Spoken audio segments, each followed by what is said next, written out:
So today we test drove the all-new 3-door Mini Cooper E, which is a fully electric Mini Cooper.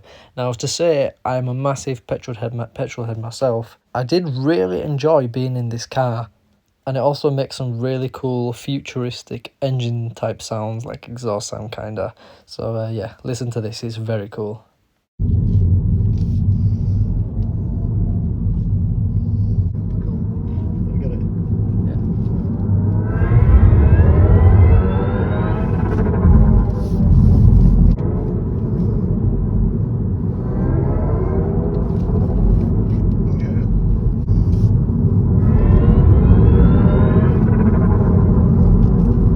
Now we are looking to get a test drive booked in for the Mini Cooper SE Sport, which is it's got like the John Cooper Works pack and all that.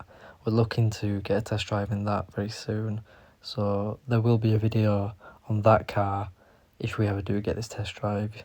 So yeah, stay tuned.